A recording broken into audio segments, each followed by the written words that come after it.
So welcome everybody to today's central exercise session. We'll be discussing sheet number 11 today. And as usual, we'll be happy to take your questions.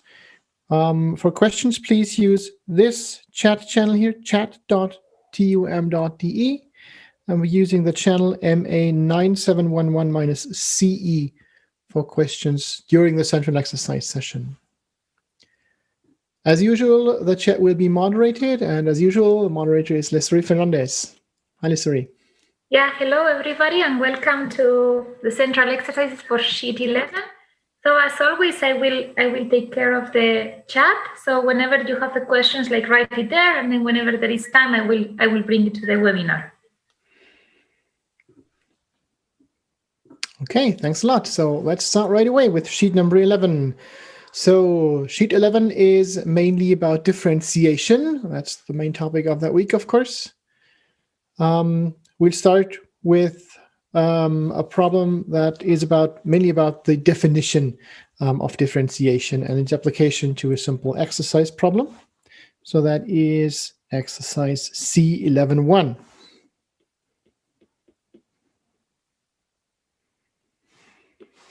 So what we have here is a function f defined on the reals. And that function is defined using a piecewise definition. Specifically, it's defined as 4x squared minus 2x plus 1 for all non-negative values of x, and 4x squared plus 2x plus 1 for all negative values of x. So this is the definition. And the first question is that function continuous at 0? So you can see at 0, we change from this one definition into this other definition here. Of course, for negative numbers, the function will be continuous because it's composed of continuous functions. The same is true for positive numbers. The only question that remains is, will it be continuous at 0, where those two definitions meet? So just as a quick remark at the beginning, f is continuous on the intervals from minus infinity to 0, and also on 0 to infinity, simply because it's composed of continuous functions there.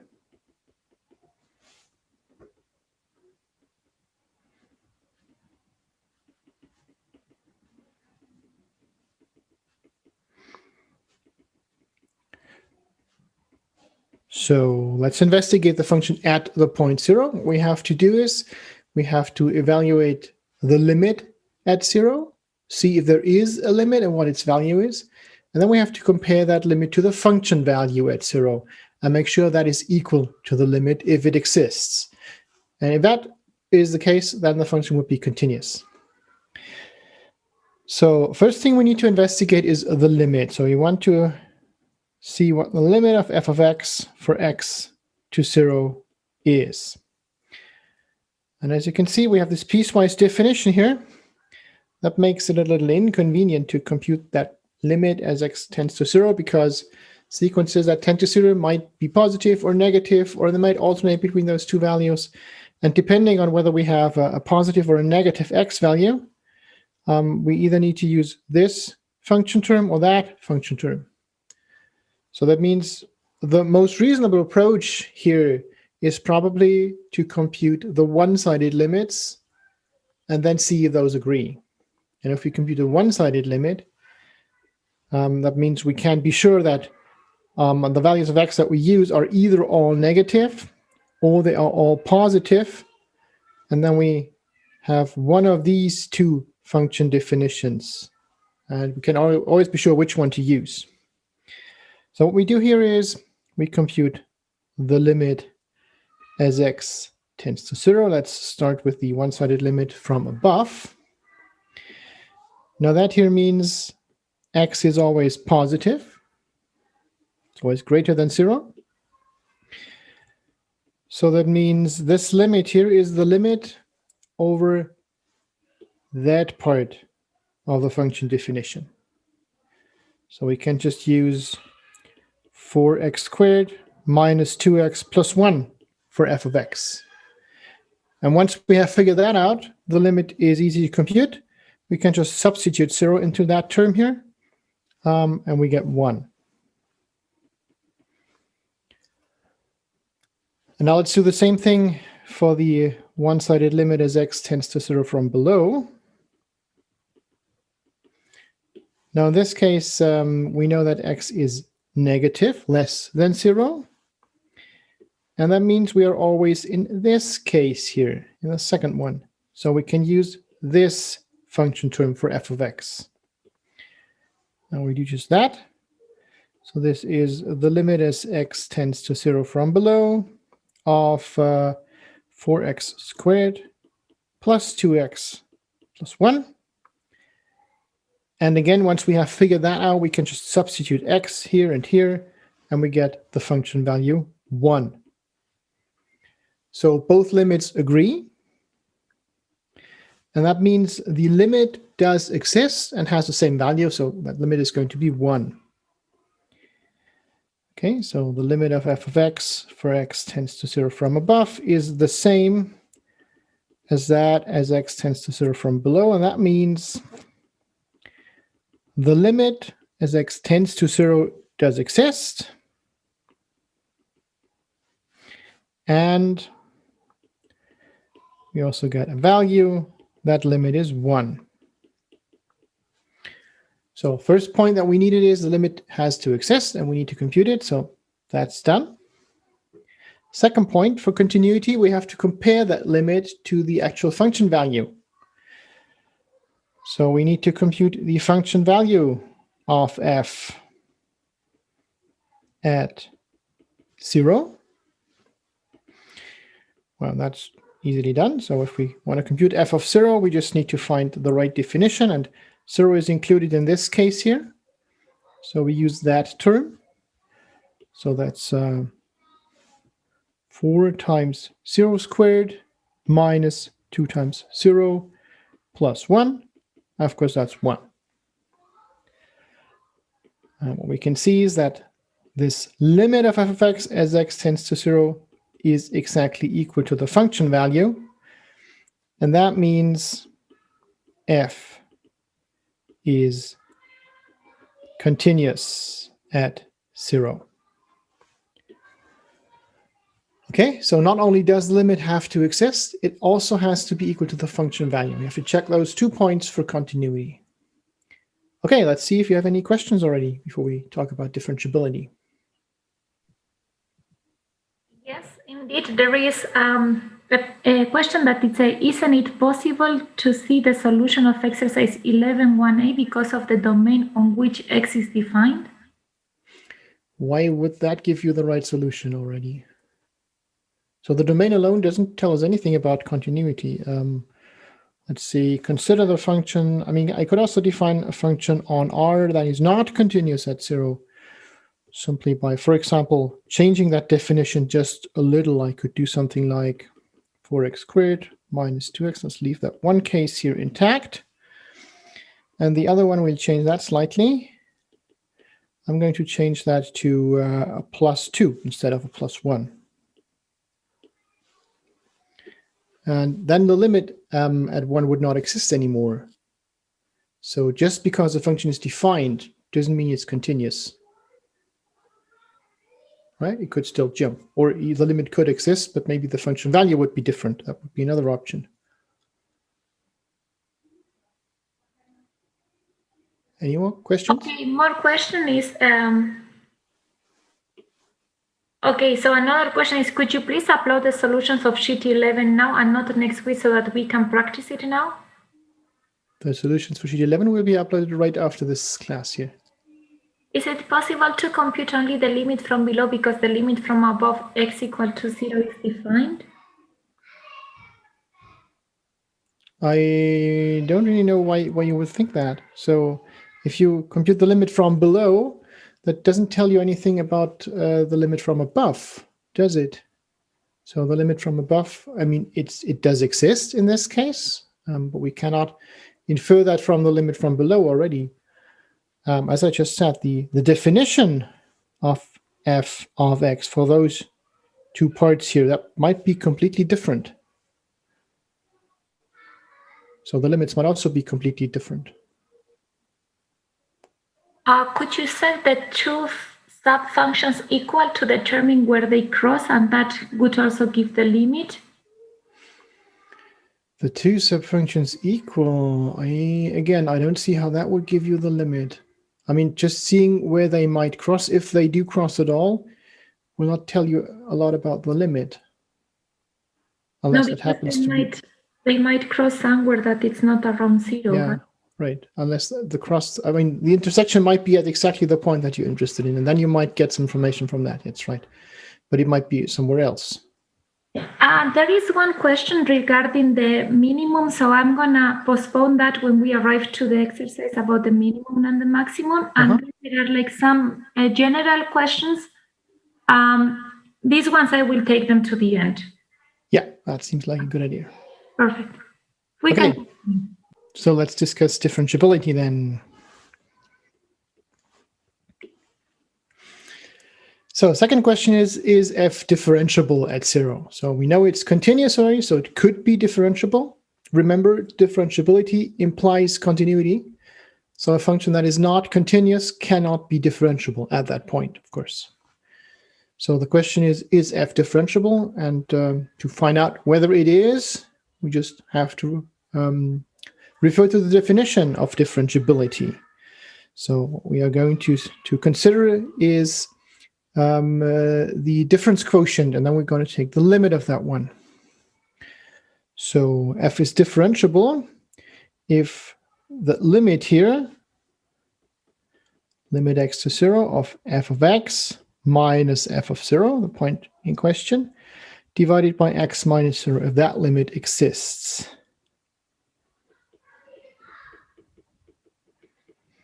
So that's the question that we have to settle here. And again, the problem is that f of x is different depending on the sign of x. So the best strategy here probably is to consider the two cases separately. So again, we take the one-sided limits here to be able to use the right definition of f of x for that term here. So first, let's have a look at the limit of x to 0 from above of that expression here. Now, let's see what we know already. We know that f of x in that case, as x is positive once again, x is positive, so f of x is 4x squared minus 2x plus 1. We know of f of 0, we evaluated that before, that's 1, so this is minus 1, and this is all divided by x. So that's the limit we want to compute. And let's simplify this just a little. So that's the same as x to 0 from above of 4x squared minus 2x. The plus 1 and minus 1 cancels out. Divided by x. And then we can simplify even further and see that this is the same as the limit of 4x minus 2. And now we're at the point where we can just substitute x. So if we substitute that here, we get 0 minus 2. So that limit is minus 2. So that's the first one. And now for the second limit, let's take a look at the limit as x goes to 0 from below of that term, f of x minus f of 0 over x minus 0. Now that is the following. We need to, again, use the definition of f of x now for negative x.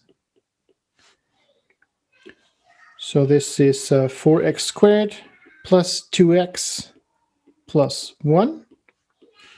F of 0 is again 1, so minus 1, divided by x. And once again, that can be simplified. Once again, you see that plus 1 and the minus 1 will cancel out. So what we get is 4x squared plus 2x over x. And that is the same as 4x plus 2.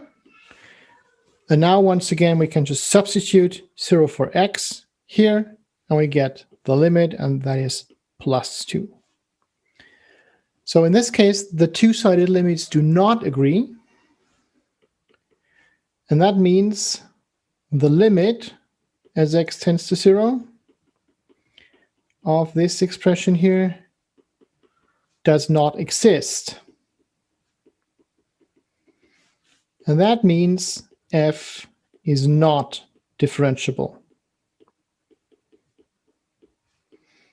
at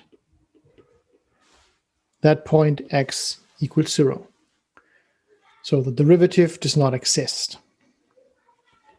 Just to see how that function actually looks like, a very quick sketch of that function. Basically, that is something like this here. So you get a function that looks roughly like this. And that is the reason why this is not differentiable. So it is continuous here at that point. So you have this here and this here. You have a minimum here and a minimum here. But at this point, you can see the slope coming from the left is plus 2. The slope coming from the right will be minus 2. So that is not the same here at that point, and that's why the function is not differentiable. Okay, questions? Okay, so first question is, will points be deducted if we don't write the limit every single time at the beginning of the new computation steps? Yes, of course. Mathematically speaking, that is just wrong, right? If you leave out the limit, then that's not a correct mathematical term anymore. Would we also be able to just check derivatives and show that we can insert 0 and then compare the values? So in this case, this should work because the function is differentiable on those two intervals, but it might not be the case that this is, so that might not be the case, or it might not be easy to compute that derivative. So the preferred way, in my opinion, would be, in this case, using these differential quotient here. Another question is, would the point at 0 still be a local maximum? The point at 0 would, yeah. So this one here, that would still be a local maximum. That's correct. So okay. If the question is for local maxima and or minima, of course, you also have to consider points where the function might not be differentiable. There is a question, why do we subtract 0 in the denominator? This is just basically by definition. Yeah, this is basically just by definition of the derivative, right? So yeah. It's just defined as function value at x minus function value at the point in question divided by x minus that point in question. And that point in question is 0 in this case. Is this formula for differentiability always applicable? That is the very definition of differentiability, so yes. Would it be sufficient in the exam to generally first check for this differentiability and the infer that the function would be continuous if a function would be differentiable, and it is not only then check for continuity separately? You could try that. So if the function is differentiable, then it also has to be continuous, of course. So you might try skipping A first and doing B, hoping that it turns out to be differentiable. In this case, however, it turns out to not be differentiable. So it might also not be continuous. That means in this case, you wouldn't save any work here. You still have to do A separately. And no more questions. Okay. Then I guess let's go right to the next problem, which is 11.2. And that one is about local and global minima and maxima. So a question about that has already been asked. That's another example for that. So let's have a look at this. We have, again, a function defined on the real line. And this is defined as the absolute value of x squared minus 2x minus 3. And the question is to determine all local and global minima and maxima, to compute the limits as x tends to plus or minus infinity, and draw a sketch of the graph of that function. Okay, so what do we have to do first? Well, this is a function that involves an absolute value. So it's probably a good idea to first get an understanding of the inner function here, of that x squared minus 2x minus 3. So we'll define that as a function g. That's x squared minus 2x minus 3. And then f of x is the absolute value of g of x. And of course, once we know how g of x behaves, it's a lot easier to know how f of x behaves. Okay, so the first thing we have to find out is what about the signs of g? Because those signs, the absolute value will change the behavior.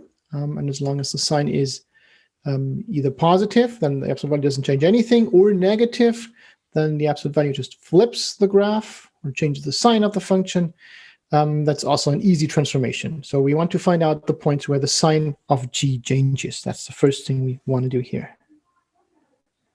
So find points where g changes sign. And in other words, what we want to do is we want to find the roots of the function g. So g of x equals 0. Well, that's easy to do if and only if that square expression here equals 0. And you all know a formula for that one. That is the case if and only if x1 or 2, is equal to plus 2 in this case, plus minus the square root of 2 squared, so that's 4, minus 4 times 1 times minus 3, so that's plus 12, divided by 2. So we get, let's see, 2 plus minus, 4 plus 12 is 16, and the square root of 16 is 4. So that's 2 plus minus 4 over 2. And for the plus sign, we get 6 over 2, that's plus 3. And for the minus sign, we get minus 2 over 2, that's a minus 1. So the roots of g are 3 and minus 1. Now, what about the sign of g? Well, we can find that out easily by either looking at the leading coefficient here. So that's a polynomial of second degree, and the leading coefficient is positive. So roughly, the function will look something like this. In case you don't know that, you can also just evaluate g at certain points, right? So you could say, well, 3 and minus 1, those are the roots. That's where a sign change can happen. So I can evaluate g at, let's say, 4. Then I know how it behaves for values larger than 3. I can evaluate it at minus 2. That gives me the information of how g behaves left of minus 1. And I can evaluate somewhere in the middle, at 0, for example. And that'll give you the information how g looks. So actually, that's something like this here. And that means we know that g of x is positive for either x in minus infinity to minus 1, or 3 to plus infinity, and g of x is negative for x in the interval from minus 1 to 3. So that means we can rewrite our definition of f slightly, and we can represent f as a piecewise function. And now we know that where g is positive, of course, f is equal to g. So the absolute value doesn't change anything there. And that means we get x squared minus 2x minus 3 for x in minus infinity to minus 1, or 3 to infinity. And we get negative g for the x values where g itself is negative, right? Because for the absolute value of a negative number, we need to negate that number once again. So that means we get minus x squared plus 2x plus 3, or just minus g, for x in minus 1 to 3. Okay, so that gives us a piecewise definition of f. And of course, we also need to include the bound somewhere, but f is going to be 0 at those bounds, so it doesn't really matter where we include them. Let's use this here. So -1 and 3 can, for example, be included in this interval. So that means on each of these open intervals, f is also differentiable. So that means as long as we're working on these open intervals and not on the points -1 and 3, we can use this derivative to obtain information about minima and maxima. So f is differentiable on R with the exception of -1 and 3. And that means for all these points, we can compute the derivative here. For that case here, we get as derivative 2x minus 2. So that's valid for x in -infinity to -1. And x in 3 to infinity. And in this case here, we get minus 2x plus 2. And that is for x in the interval from -1 to 3. And now you have to pay attention to exclude those boundary points, right? F might not be differentiable there, and it is not differentiable there, in fact. Basically the same problem as we've just seen before. Okay, so these are the derivatives that we can compute. Now, as long as x is between -infinity and -1, that means this term here will be negative. And something negative -2 is still negative.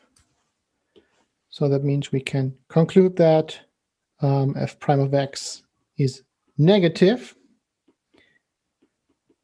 for x in -infinity to -1.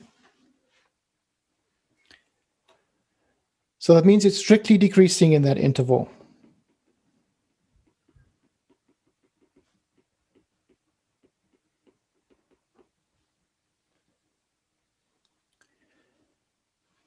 For the interval 3 to infinity, this last part here, we have 2 times x minus 2. 2 times x is at least 2 times 3, so 6. 6 minus 2 is 4, that's positive. And as x grows larger and larger, of course, that stays positive.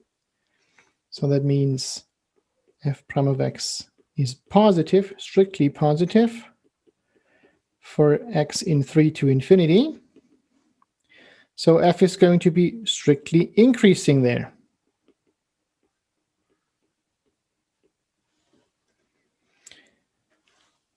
Now, what about in the middle? So between -1 and 3, we have this expression here. And as you might already see, that we'll have a root in that interval somewhere. So let's have a look at that root first. F prime of x is -2x plus 2. When is that going to be 0? Well, that's going to be 0 if and only if 2x equals 2 or x equals 1. And that is valid for x in the interval from -1 to 3. And 1 is actually in that interval.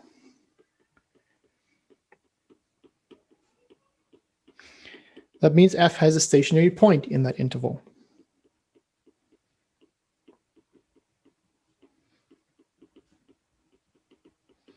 So that is at x equals 1. Now before that stationary point, well, if we have a number that is strictly less than 1, then we can see that this expression -2x is strictly less than 2, so that plus 2 is then going to be strictly positive. So that means f prime of x is going to be positive for x between -1 and 1. And on the other hand, if we substitute numbers larger than 1 into this expression, then -2x always outweighs plus 2, so the number is going to be negative. So f prime of x is going to be negative for x in 1 to 3.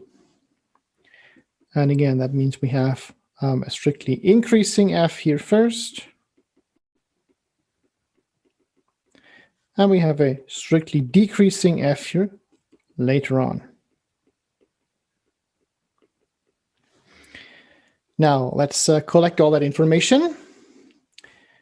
Basically, what do we have? The interesting points. From minus infinity, the first interesting point is going to be -1. That's where the definition changes. Then we have the stationary point somewhere at 1. Then we have 3. And then it goes on up to plus infinity. And you will remember what we found out, hopefully. So for the points in minus infinity to -1, f was strictly decreasing. Right, so that means here, strictly decreasing f.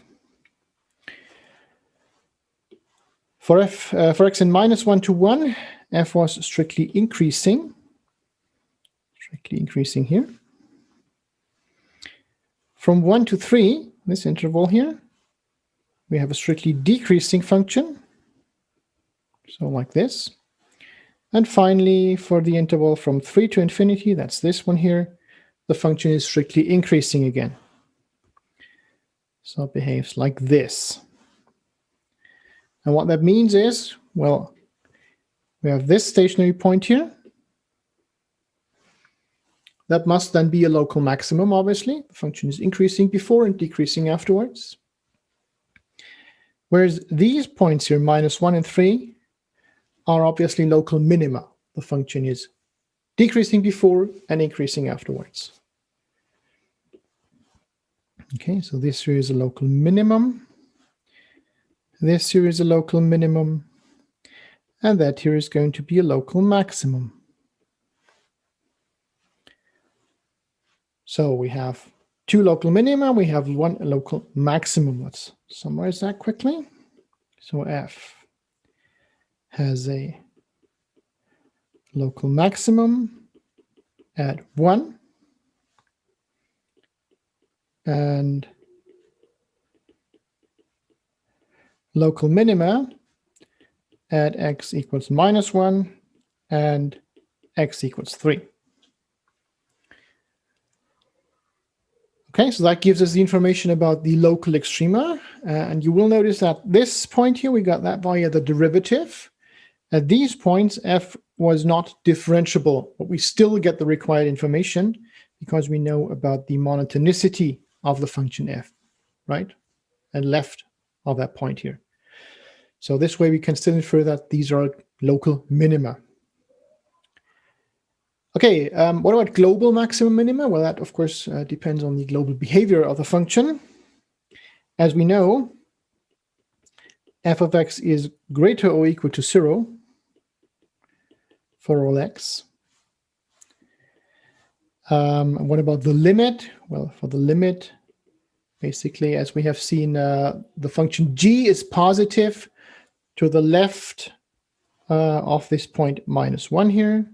And the function g is positive to the right of 3, so f equals g in these intervals. And then you can just have a look at how g behaves.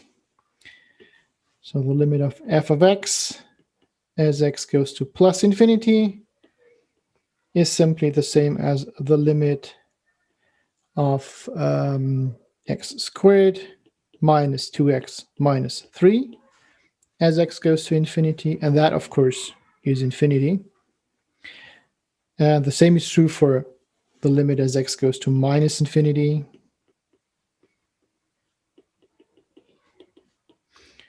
So that again is x squared minus 2x minus 3. And as x goes to minus infinity, this also goes to plus infinity. So that means there cannot be a global maximum, but there could be a global minimum. And indeed there is, because f is never less than 0.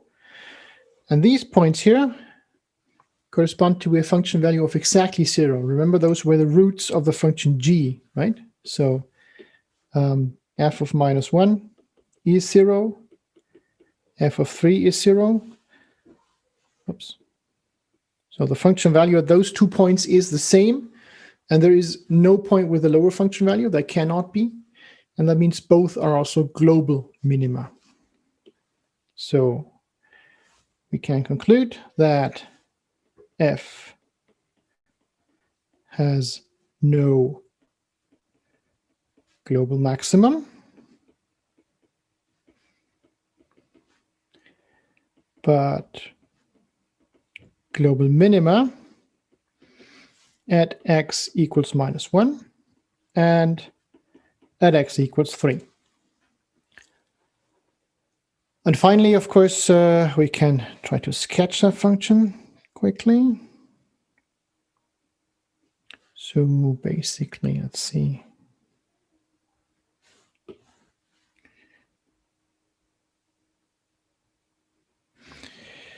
So here's 1, 2, 3, 4, -1, 2, 3, 4. So this here is -1.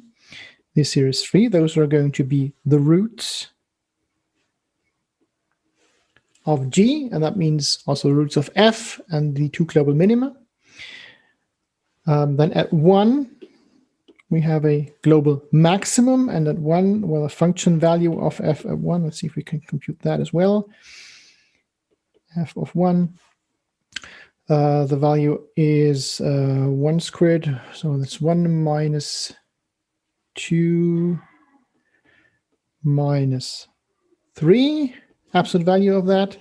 And that means we get 4. So here we have, let's see, 1, 2, 3, 4. So that'll be the value here. Okay, and that means basically what F looks like is going to be something like this. Yeah. Roughly. And then here it's going to grow, and basically the function G here below, that looks something like that.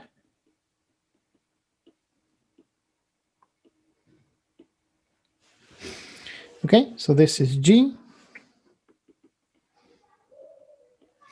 And the blue function, that is F. Yeah, so that's a rough sketch. And whenever a rough sketch is required in an exam, all the information that you computed before should be visible. It's not really necessary that you get all the values right, especially not those at points that you did not bother with. You should get the roots right, of course, if you computed the roots. You should get the local minima and maxima right if you computed those. You should get the limits correct qualitatively. So the function in this case should indeed go to infinity for x to plus or minus infinity, but that's it. Yeah, it doesn't have to be an exact graph. It's just a sketch, and that is sufficient. The important thing is that the information that you computed should be visible, correctly visible in that graph. Okay, I think that is everything that was required in C11.2. What about questions? Yeah, let's go. So the first one is, so when showing differentiability, it is also necessary to show continuity, or is it enough to show the difference quotients on both sides exist? So when you show that a function is differentiable at a point, by showing that the limit of the difference quotient exists as we approach that point, then you have shown that the function is differentiable, and that means the function is also continuous. You don't have to show that beforehand. That's an implication of differentiability. Can we, instead of using the second derivative, also look at the neighborhood of the stationary point to determine if it is a maximum or minimum? Well, basically, it's almost what I did. So what I did here, instead of using the second derivative, I looked at the first derivative and determined the monotonicity of the function from that first derivative. And you can, of course, do that. Looking just at the neighborhood, that would be possible if you know about the roots of your first derivative, of course. Yeah? So just at random inserting some points that are close to whatever point you have at hand might not work, because there might be a root or a sign change between that. So you have to be sure about the roots first. And then there is a question about the graph. I'm not sure I really get it, but when it is a stage to sketch the graph, should the drawing has to be a scale? Should the drawing be a scale? No.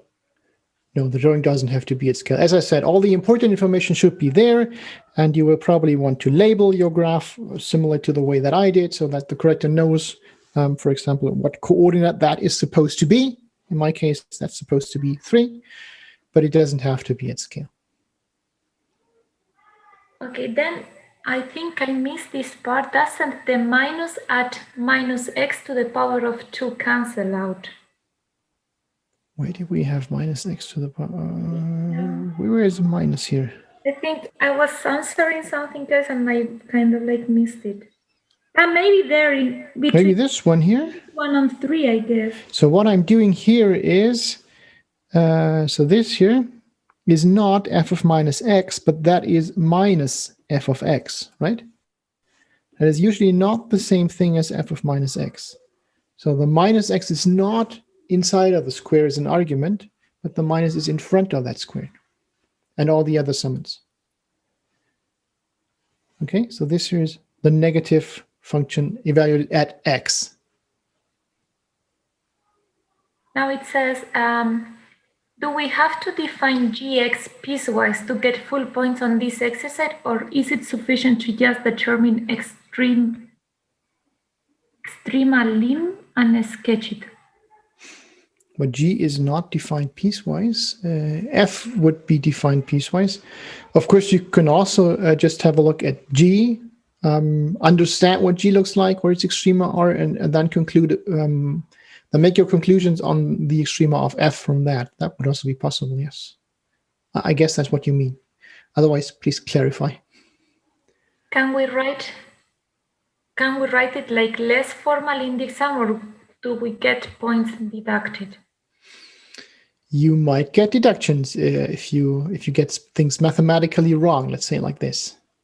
So less formality might be okay, but if you write down something that is mathematically wrong, formally wrong, then there will be deductions, of course.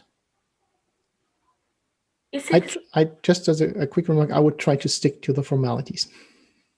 That's a safer way here. Is it sufficient to only write down the table with the arrows and computing the stationary points without the verbal explanations?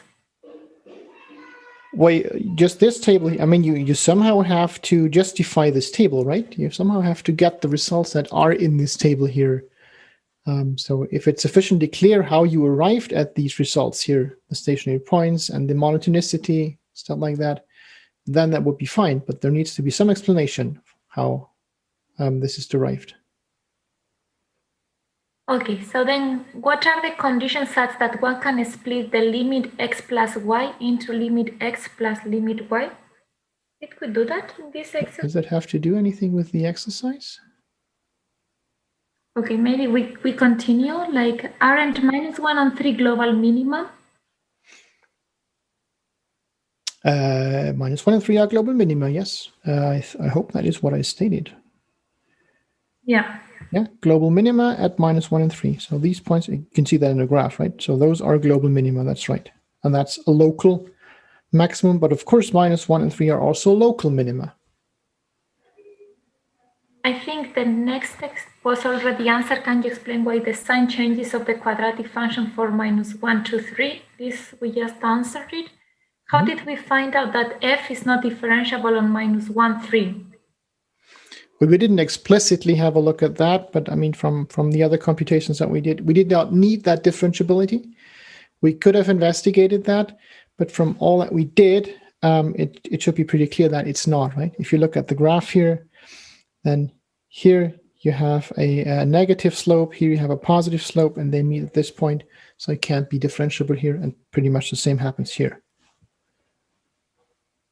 But it did not prove that anyway to be strict. Then it says, why is F1 no global maximum? Well, because they are... Yeah, because there are points, so if it was a global maximum, that would mean every point on that graph must be at most that high. And if you just draw a line through that point, you can see that there are points on the graph that are higher, like this one, or these here. Yeah, so the limit is infinity plus infinity as x goes to plus or minus infinity. And that means this is not a global maximum. There are always points with a higher function value. if we are asked for the global local minima and maxima, do we have to state somewhere the point as x, fx, or is it just giving the maximizer, minimizer enough? Usually a maximizer, minimizer will be enough. If I want the function values, then I would explicitly ask for those. But maybe one more remark about that. If I ask for local and or global minima and or maxima, and there are none, then you should make a statement to that point. So for example, if I ask for global extrema and there is no global extremum, then you should state somewhere there is no global extremum because of that and that reason. Just omitting any statement about that will get you point deductions. Can't we just compute the minimum of fx and then mirror it at the x-axis so we get a local maxima? But there is Yeah, basically, that's what I mean. You could of course basically find out the properties of G, and you will find out that this G has local minimum here, and then you could conclude that, well, F in this interval is basically G flipped upside down, so it must have a local maximum. Yes, that conclusion will work. I thought that it is mandatory that the local maximum is differentiable and its derivative has the value 0. No, it's not. So for a local maximum, there does not have to be any kind of differentiability. You could, for example, define a function. Very simple example here. Let's say we have a function like this. That is, let's say, 1 everywhere with the sole exception of 0. And at 0, it jumps to this point here. Then this is the local maximum. But the function is far from differentiable. It's not even continuous at that point. A function with the logarithm of x defined on 0 infinity is not continuous, right? Did we have the logarithm here? There's no logarithm here, right? But well, so, nevertheless, it is continuous. Yeah, basically the logarithm on 0 infinity, that looks something like this. Right, so here's 1. The root is at 1. And that is a continuous function and a differentiable function. Okay, so let's continue. Do we always have to check for the roots of the function besides the roots of the first derivative in order to determine the local minima and maxima? Usually no. In this case, we wanted to do that because of this absolute value. So we wanted to know where the argument of the absolute value changes its sign, because those would be points that are not differentiable, or that might not be differentiable, like these two, and that might still be local minima or maxima. And that turned out to be true in this case. That's why we're interested in these roots here. Otherwise, if the roots are not explicitly required, of course, you don't have to compute them.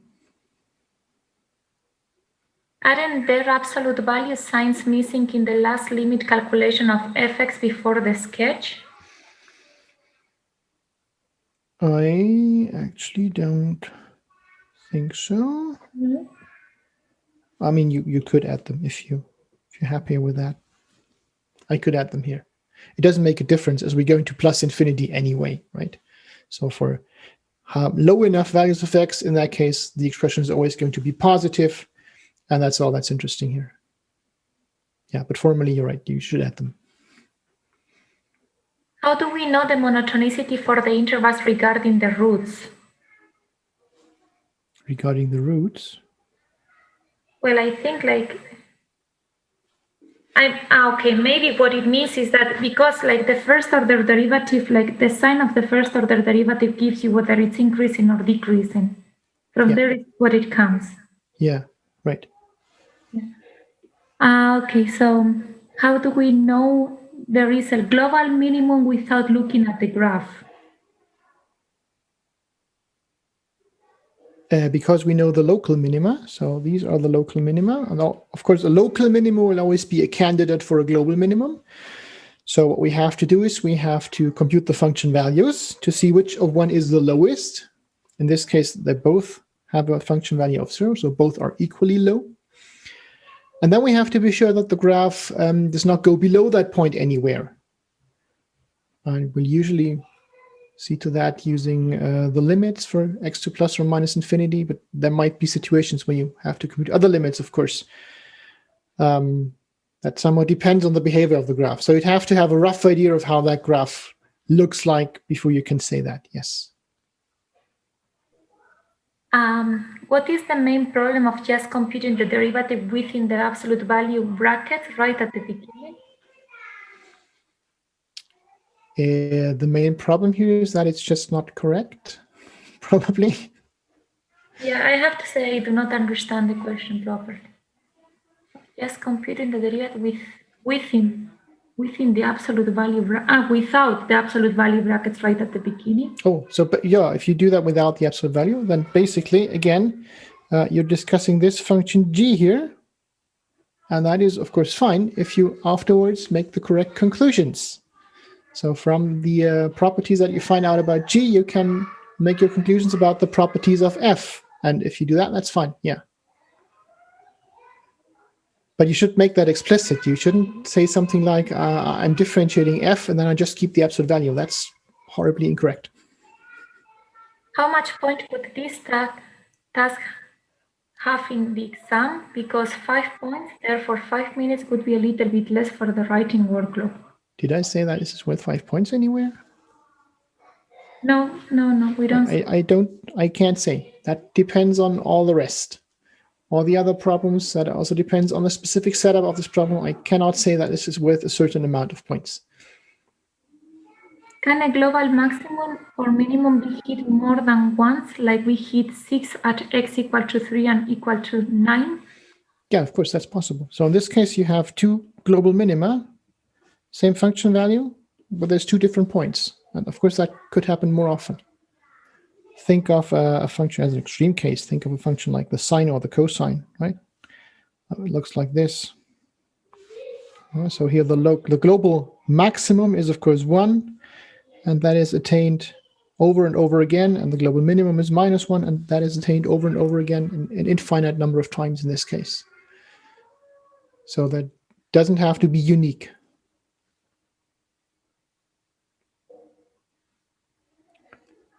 I can't hear you. Sorry. Can a global maximum also be a local maximum? A global maximum can, of course, also be a local maximum. It usually is. So I'd say each local maximum is a candidate for a global maximum, but not every local maximum has to be a global maximum, of course. Yeah. So you'd have to compare it to the other local maxima, and you'd have to compare it to the values of the function to see that if that function might exceed that value somewhere or get below that value somewhere. Okay, and now the very last one, would there be a value would there be a value other than infinity for limit of fx when x goes to infinity if fx had a global maximum? A value other than infinity. That depends. So you might have a function like this. For example, let's say we have a function that has asymptotic behavior. It looks something like this, for example. Yeah, obviously, the limit is not infinity. The limit is this orange line. But of course, we can define a global maximum that is different from that one by, let's say, just cut out that point here and define that as otherwise, like this here. Or we could even make it continuous if you'd rather have that. Like a function that looks like this here. Let's start here. Go down first, go up again, but not as high as before, right? So that has a local maximum here, but does not go to infinity. Is that what the question asked? I would say You're not sure either. Yes, okay, yes. If that's not what you wanted to know, then please just rephrase the question. So that's it. We can continue. That's it. Great. So let's continue with the next one. C11.3 then.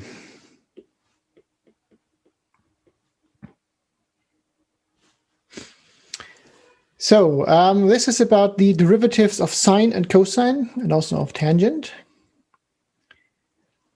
And basically, It's not the whole procedure to derive these derivatives of sine and cosine. It does take a few shortcuts. And basically, these shortcuts are one limit that we would have to compute is provided already, the limit of sine x over x for x to 0. That is 1. One can show that using pretty elementary geometric ideas and combine that with a sandwich theorem to show that limit. It's not complicated, it's just a little technical. So I wanted to spare you that time. And we're also using two trigonometric identities. Let me just write that down once again. So one trigonometric identity that we use is sine x plus y is sine x cosine y plus cosine x sine y.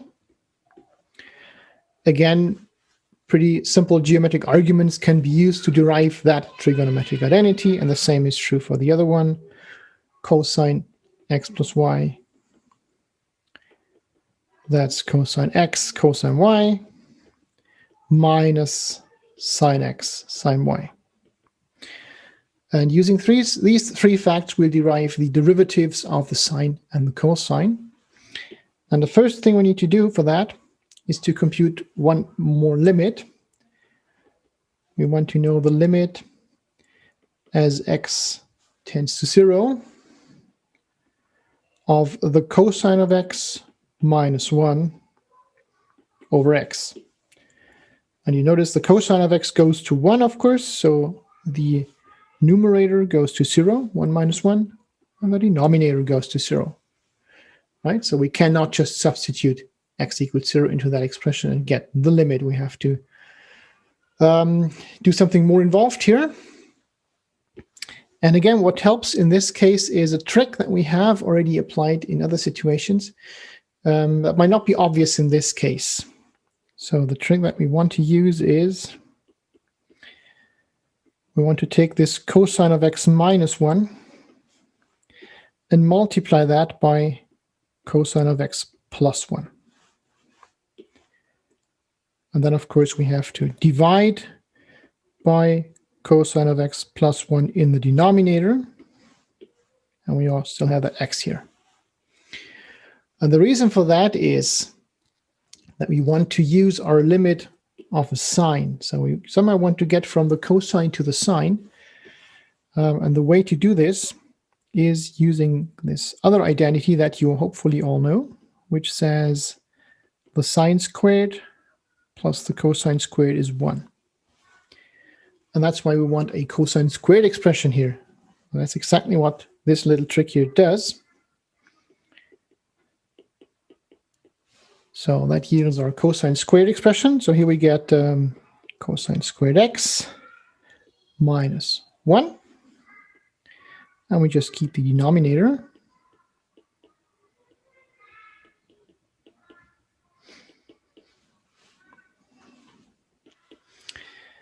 And once we have that, we can then use this identity here. Cosine squared minus 1 is then equal to minus sine squared. So using that, we get minus sine squared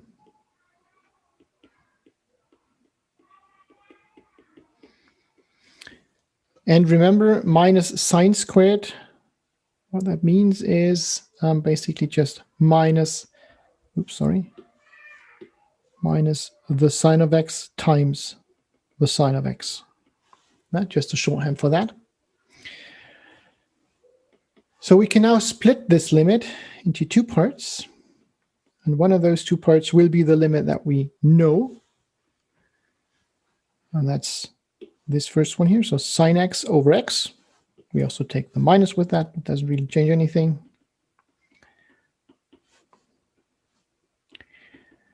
And the second one is all the rest. That is then sine x over cosine x plus 1. And remember, you can only do that if both limits exist. So we kind of have to justify this step here afterwards. Once we know that both limits exist, and when we know that about this limit already, yeah, so sine x over x, that goes to 1. That means here we get a minus 1. And here, well, the sine, sorry, the sine here, that goes to 0. The cosine goes to 1. So that whole thing goes to 0 over 2, 1 plus 1. And that means both limits do exist.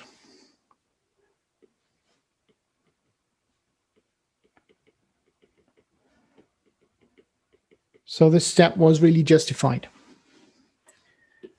And finally, what we get is, well, minus 1 times 0, that is 0. So the value of the limit is 0, as is already stated in the problem statement. Okay, questions about that? Well, there are like pretty, I tried to reply all of them, but just in case I'm going to bring them. So the first one was, should we be able to compute ourselves the limits in x divided by x? And I explained that in this case, it's an information given by the exercise, but in general, and I would say yes, because it's pretty easy to do it, for instance, using L'Hopital's rule, but maybe you can Yeah, so I wouldn't want to use L'Hopital's rule because at this point, I don't know about the derivative of the sine and the cosine. Ah, okay. That's I mean, the whole point of this problem is to derive that derivative, and that means, of course, I cannot use L'Hopital's rule without that knowledge. But okay. Once we have that in place, of course, you could use that, yes. In general, like, do they need to be able to compute the limit of sine x divided by x themselves?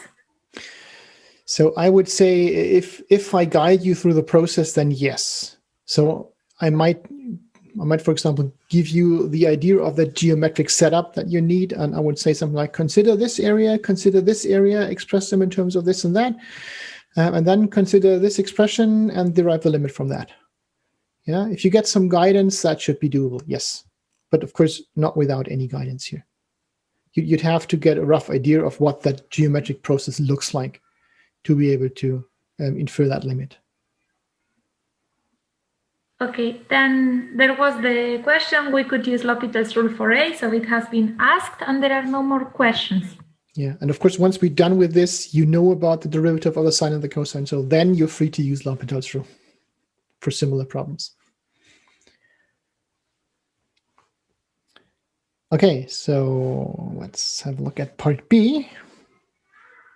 So this is where we compute the derivative of the sine. And to that, we use the definition of that derivative. As you know, sine is differentiable if and only if the following limit exists. And that is then the value of the derivative. So we want the derivative at the point x. So we need to take the limit of sine at a point other than x. And you can write that as a point x plus h, where h is the term that goes to 0. So x plus h is some point other than x that will approach x. And we're subtracting the function value at the point in question, x itself. And we divide that by x plus h minus x. So that is as h goes to 0. And of course, now we are going to use this trigonometric identity here, that with sine x plus y, this one. Let me copy that, actually, that we have it here.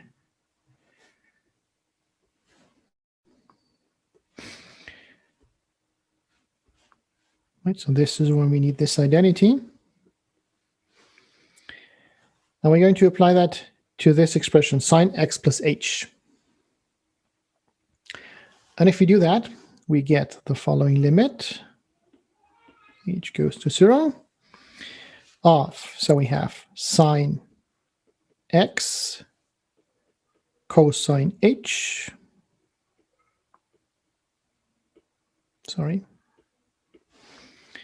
plus cosine x sine h, that is the trigonometric identity, minus sine x, we just copy that one. And for the denominator, well, x plus h minus x, that is, of course, just h. Okay, then we do a little reformulation here. Now we want to get that into a form that uses the known limits, the limits that we already have. And to be able to do that, what we can, for example, do is we can factor out this sine x here from these two expressions. And if we do that, we get sine x times cosine of h minus 1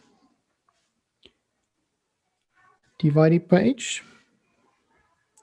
And this part here, cosine of h minus 1 divided by h, that should look familiar. That's the limit that we just computed in A.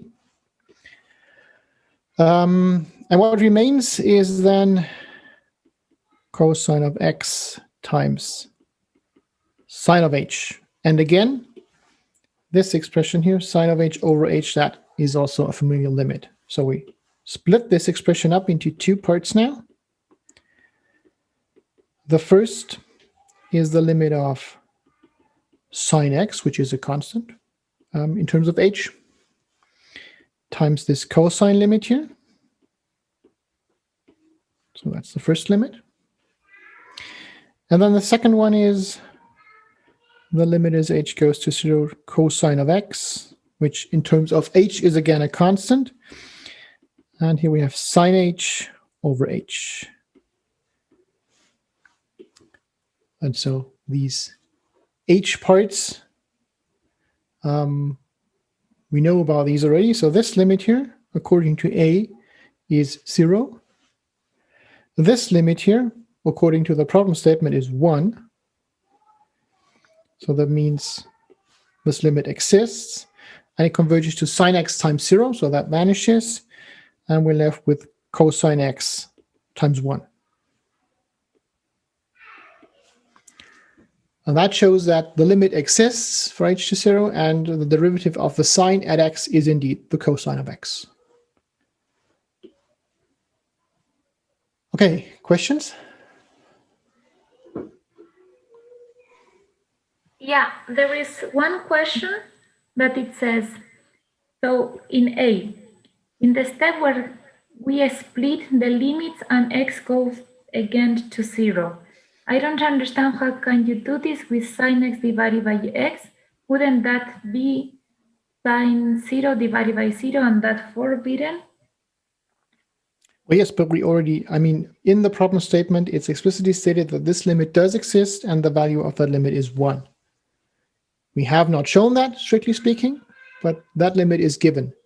So that's not forbidden. It does exist. Of course, you have, as I said, you have to make sure when you split this up that these two limits do actually exist. And that means they have to be finite numbers. Infinity or plus or minus infinity does not count as existing. So that is necessary, but that, we have that information already. Yeah? That limit does exist. Okay, and now there is another question, like why is sine h divided by h? This is given in the exercise. Sine of h divided by h when h goes to infinity to 0, it's equal to 1. Yeah, again, that's the very same limit, right? The limit of sine h over h as h goes to 1. Just replace h by x and you get the exact problem statement that's given in the exercise statement. No more questions. Good. So let's have a look at B and B is, C. And as you might imagine, C is almost the same as B. This time we're discussing the cosine. And as you might also imagine, this time we're going to use this trigonometric identity that we haven't used so far. So let me just copy that second one. So this one here will be important now. But let's start from the beginning. So we want to derive the derivative of the cosine. And as before, that derivative exists if and only if the following limit exists.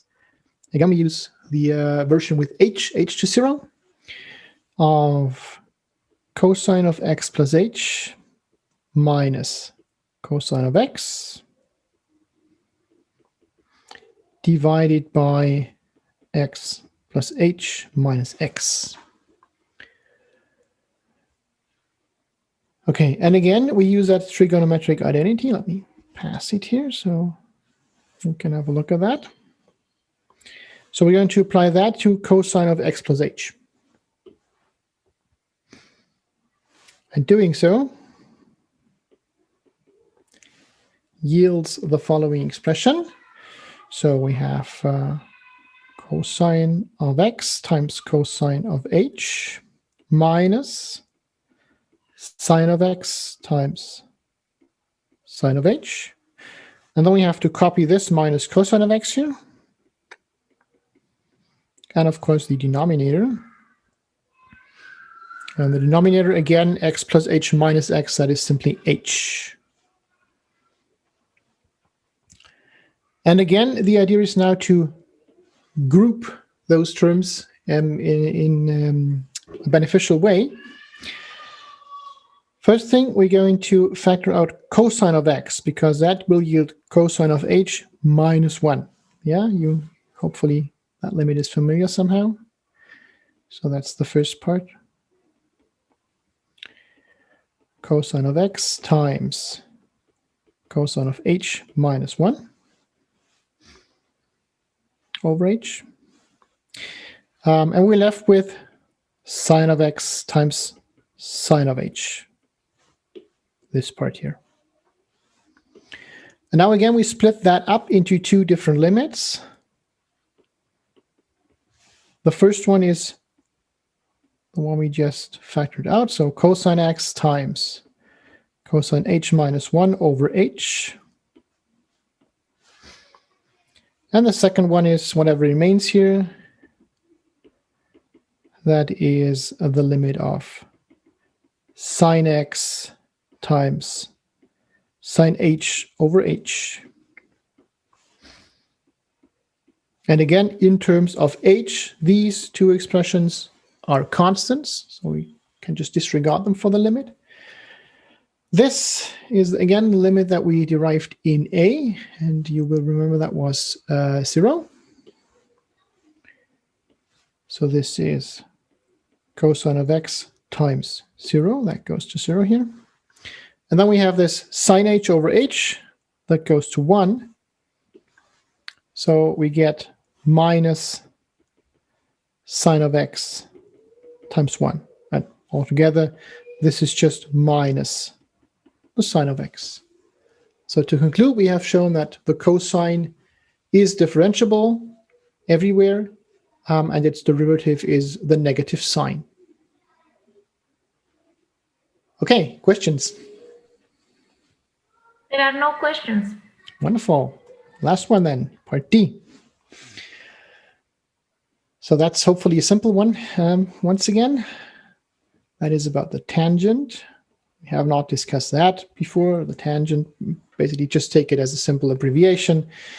That's simply the sine of x divided by the cosine of x for all x where the cosine of x is not 0. Yeah, the tangent is not defined everywhere, of course. But on the open intervals where it is defined, you can try and compute a derivative. And that is the objective of this problem here. And well, you can do that by simply applying what we've just learned about the derivatives of the sine and the cosine and quotient rule for taking derivatives. So that means to apply the quotient rule, we need to take the derivative of the numerator. So this is sine prime times cosine minus, and now we take the numerator times the derivative of the denominator. This is sine times cosine prime. And we divide that by the square of the denominator. That's cosine x squared. And now we use the knowledge from B and C. The derivative of the sine is the cosine. So here we get cosine of x times cosine of x. That's cosine of x squared. The derivative of the cosine is the negative sign. So together with this minus sign here, we get a plus once again. And then we have sine x times sine x, so sine x squared over cosine squared. And once again, sine squared plus cosine squared, you remember that trigonometric identity, that is 1. So we get 1 over cosine squared of x. And as you can see, it doesn't even say here. That is the derivative of the tangent on the intervals, on the open intervals where that function is defined, of course. Okay, that's it. Questions about that one? There is one question that it says, do I have to state which rule I'm using when computing derivatives? I'd say if it's clear which rule you're using, then you don't have to state it, of course. Yeah, I mean, in this case, it should be sufficiently clear that I'm using quotient rule. If you would write something like tangent prime is this, and that might be a little too short. So in that case, I would at least add using quotient rule, I get this. Yeah, or make a quick note above this equality sign here, quotient rule, so that the corrector has an idea of what you're doing. And once again, I cannot repeat this often enough.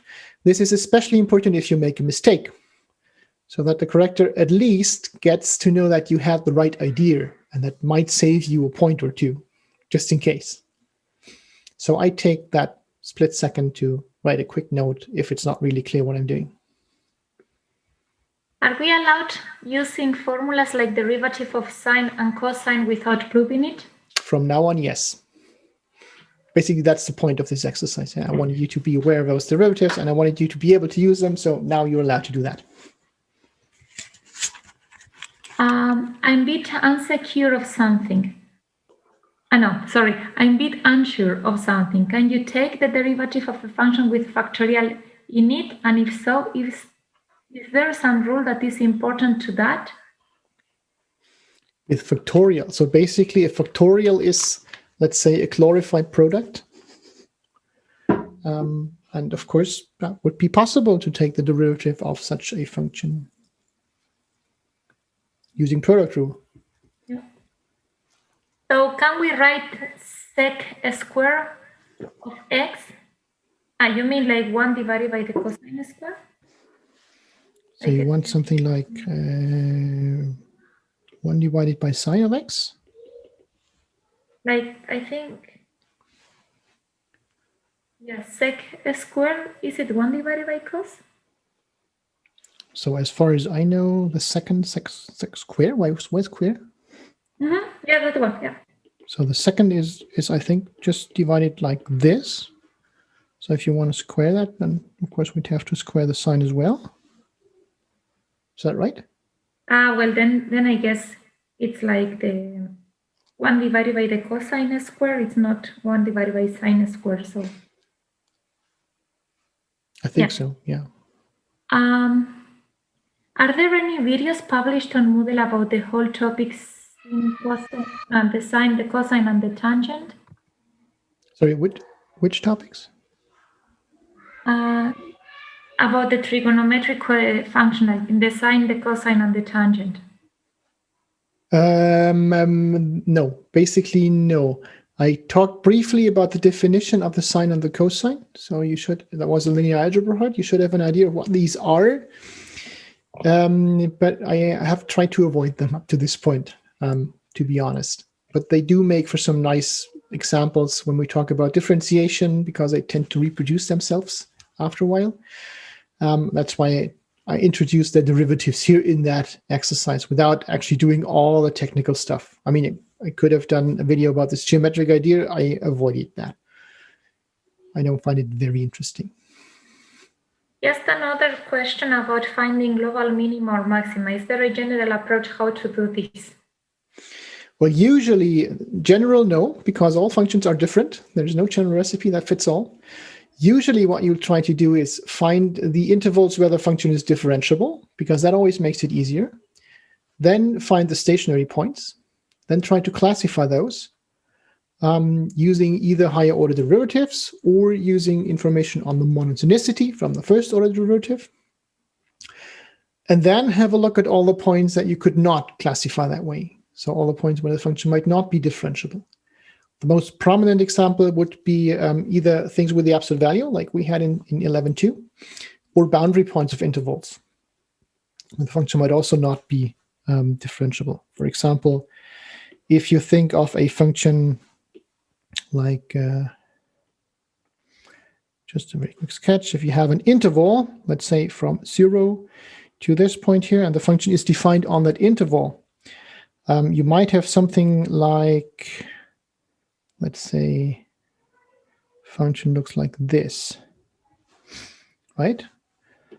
Then, of course, in the interior of that interval, without the boundary points, that is differentiable, and you would be able to hopefully find out that here's a local and global minimum. But you also have to have a look at the boundary points here. Function is not differentiable there, so those are not stationary points. But still, as you can see, this is a local maximum. This is a local maximum. And of course, that second one is also a global maximum. Let me write that down. So that's a local and a global maximum. That's just a local maximum. And that here is a local and a global minimum of this specific function. So use derivatives where you can, but don't forget about the points where you can't. Could you maybe shortly talk about extrema regarding floor and ceiling functions? What functions? Floor and ceiling. Floor and ceiling functions. So yeah, basically that's a step function, right? So basic idea, just to make a very quick sketch, you have a function that behaves like this here somehow. And basically the difference is where they jump, right? So you could either have them continuous here or on the other side of the interval, doesn't really matter for the arguments. And of course, if you look at these functions, then what do you know about local or global minima or maxima? Well, as you can see, there's no global maximum and there's no global minimum because the function grows indefinitely and decreases indefinitely if you go to the left. So no global extrema. As for local extrema, you would have to have a look at the points here in these intervals. So the function is on these intervals, on the open intervals here. That's nice and differentiable and constant. So the derivative is 0. Every point is a stationary point. And as you can see, no point in a neighborhood of these somewhere on that interval is below or above that specific point. So any point in the inside is a local minimum and a local maximum at the same time. And of course, that also applies to this point here. Well, that's basically it. So that's composed of just local minima and maxima.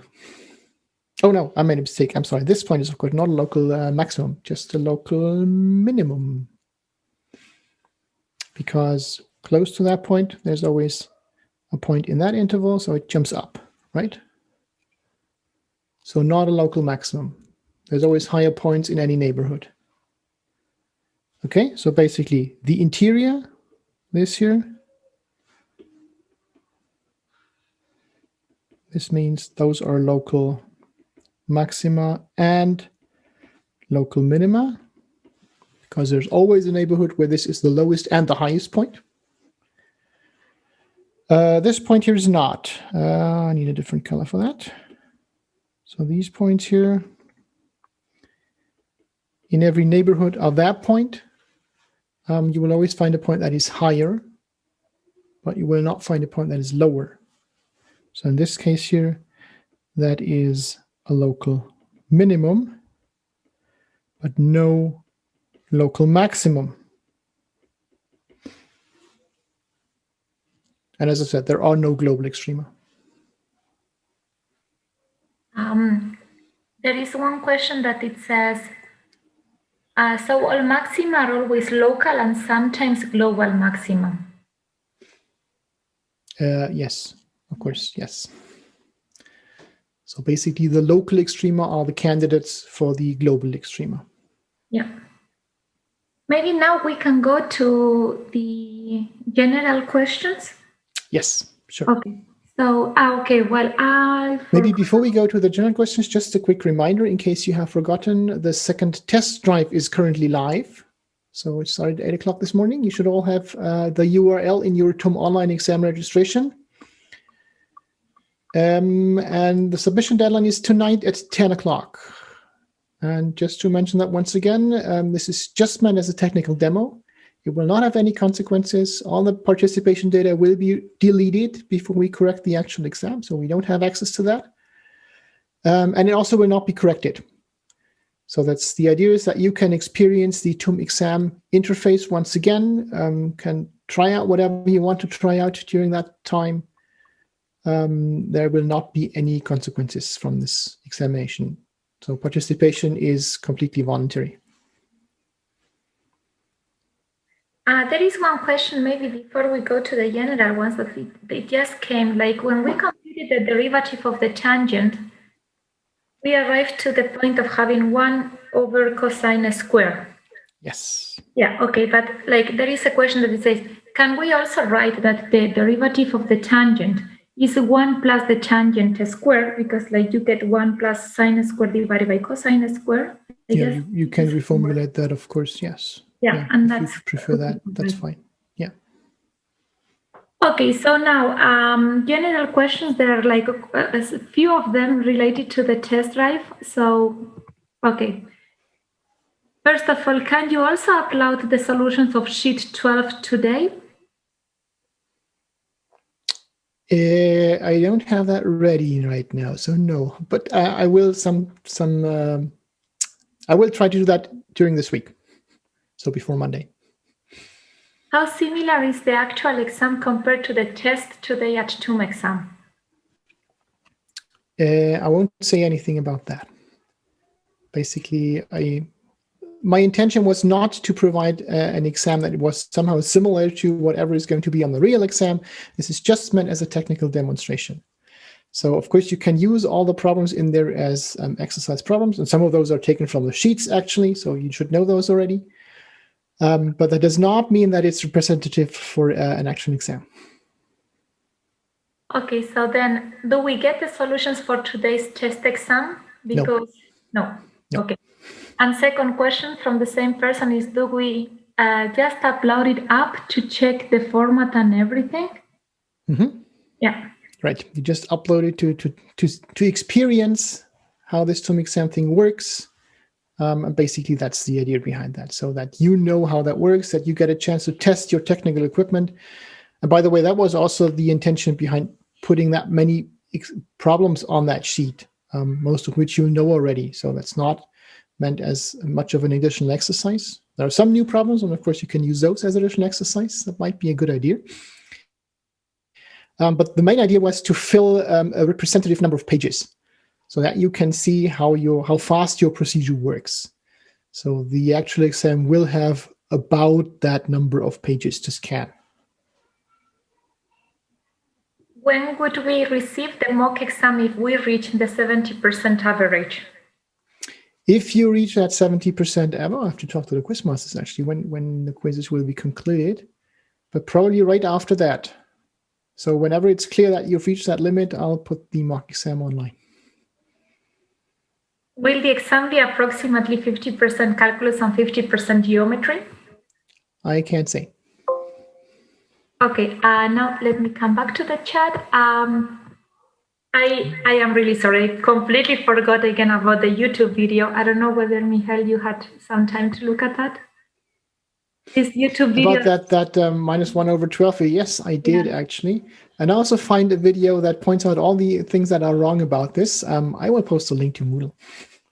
Okay, perfect. Thank you. I completely forgot about it. Now there is a question. There were some topics that we haven't taken in the test drive. Should we just try them out? Or sometimes we haven't. I don't. Some topics that we haven't taken in the test drive. So maybe once again, the selection of topics on the test drives does not represent any statement about the exam. Especially means you will not you should not make any conclusions from the topics that I selected for the test drive to the topics that will be or will not be on the exam. Everything that we've discussed can be on the exam. For the actual exam, where can we find the link that will take us to TUM exam? The link will also be on TOM Online, just the same as for the test drive. It will most probably be the same link even. It might change, so please don't just use that blindly. Check once again before the exam, but you'll find it in the same place. Then there was a question, when will we have the last central exercises? And this is next Monday, right? This is next Monday, yes, correct. With assignment 12, but then for assignment 13, there will be some videos explaining. Yeah, for assignment 13, there will be some videos, yes. Yeah, so the sheet 13 will again contain some central exercise problems, and I'll record some videos for those that will be online with the videos for the last week. So next Monday. So the test drive won't be corrected, but can you upload a PDF with the solution so that we can correct the exercises ourselves? I don't have solutions. So for some of those, the problems were taken from the sheets. You should have the solutions to those. For the others, I don't have solutions. But feel free to discuss those on the forum. If you have suggestions for the solutions, feel free to present them to the others. And maybe we can help point out errors, or of course, we'll try to answer questions you might have about those. But I don't have any solutions that I could post. GoodNotes sometimes makes file sizes huge. What should we do if we exceed this max on the exam day? You should not exceed that max on the exam day. Simple as that. If your files are too huge, and you probably chose some resolution for your scanning process that is much too high, or you own a very good camera, you can take photos that have a much higher resolution than is actually necessary. Try to set that resolution to something reasonable. 300 dpi or something like that should be sufficient if you're using a scanner. Usually, if you're using a scan app on a smartphone, then that will take care of that. So that 70 megabytes should be sufficient. And again, that's one of the things that you should test today. That's why I use that number of pages, so you can get an idea of how large your files might be. Yeah, there is people, is that okay if the math exam in TOM Online still shows on campus exam? But it's gonna be online. It's gonna be online, and it should show that on TOM Online as well.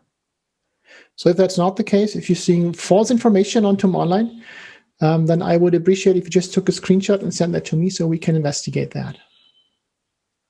That should not be the case. It's going to be online, definitely. Yeah.